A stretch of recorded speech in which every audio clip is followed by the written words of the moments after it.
Hey, welcome back, Chili Preppers. I wasn't sure if anybody would really want to see this video or not, but I vowed to show you the garden.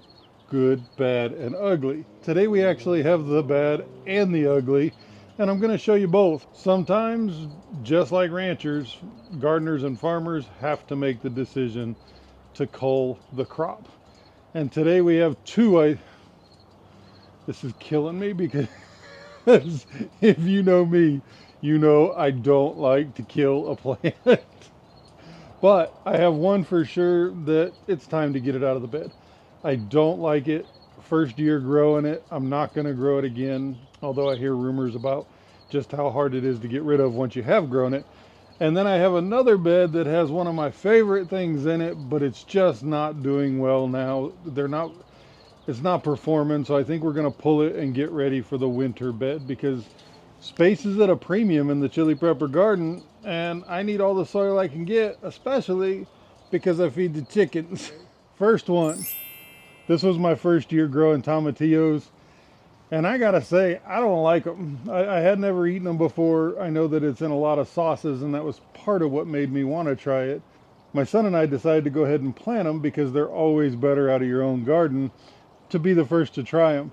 I've had a couple that were okay, but I haven't had any that I can really say I like. So with our limited days before winter gets here, and with the chickens that I'm raising and the greens I really need the space in the garden to grow some cool weather crops, or at least grow some crops that are going to grow into the cool weather, so I can keep feeding those chickens and getting those eggs. So it's got to go. We got to make room. Space is a premium in most people's garden. Most of us don't have an overabundance of land, so I have to make space to keep the greens going that are going to grow into the winter. So out of the good, bad, the ugly, that's the bad. It's bad because I don't like it. My son doesn't like it. We're not going to do anything with the tomatillos. And honestly, the chickens don't even like it. The ugly is behind me, and these were... That's the sound they make when one of them laid an egg. These were some of the tomatoes I was most proud of. They're giant, but they're just not doing well. My tomatoes this year, most of them are very small.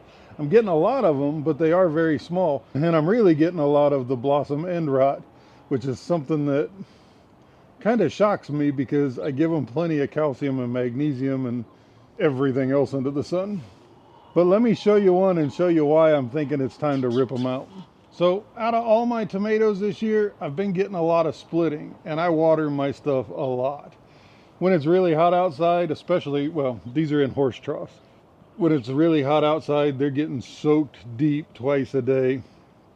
I know people can say too much water, but it's very well draining. I'm also getting a lot of the blossom end rot, even on these little things. And if you look, even the halfway decent ones are just tiny. And honestly, I don't know why. Sometimes shit just happens. Now I've kicked it around back and forth because the chickens will eat just about anything, and I can cut the blossom end rot off the bottom, and I cut the rest of it up for the salads for them, and they do just fine with it. But I have lots of other tomato plants, and these beds are premium real estate. And I really got to get something else going in there. Sometimes in the garden, just like in life, we hang on to somebody for just too long. And that's toxic. That's dangerous. You got to learn when to let go, and I really need to learn when to let go. And now's the time to let go of this tomatillo plant. So you're with me on one of the most painful things that I do in the garden is removing the plants. And I know it sounds crazy, but that's just who I am. I'm an animal lover. I'm a plant lover. I don't like to see anything die. But unfortunately, it's time. I'm going to run through, cut this down, yank it out. We're going to refresh this bed and get it going and get it ready for cool weather crops.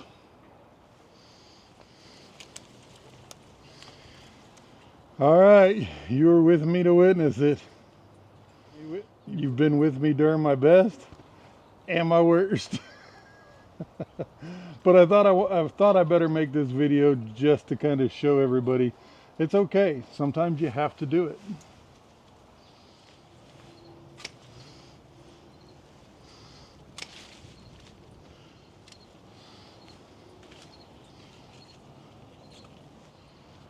These are some giant tomatillo plants, and they produced really well. But they can produce all they want. If you don't like them, what's the point of having them?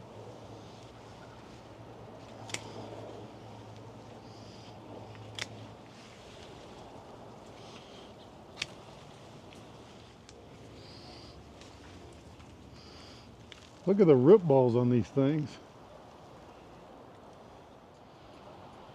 And just like that, the tomatillos are gone. But check this out. I planted a zucchini plant over here on the very edge of the bed, and I didn't realize how well it was doing.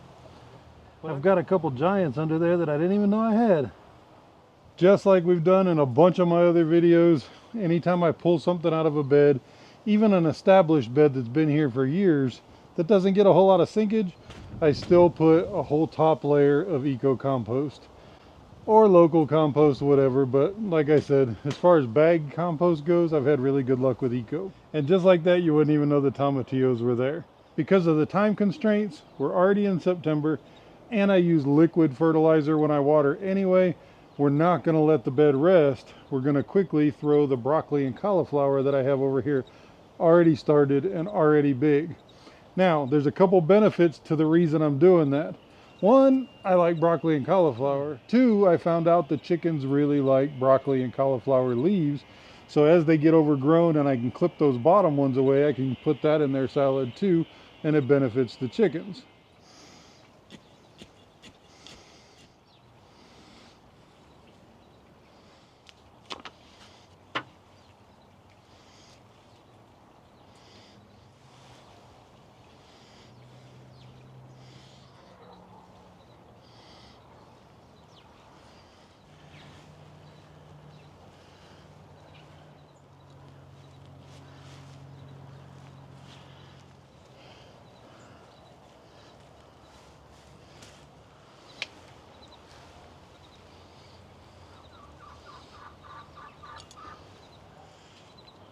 Don't forget to give it a good heavy watering whenever you switch something out.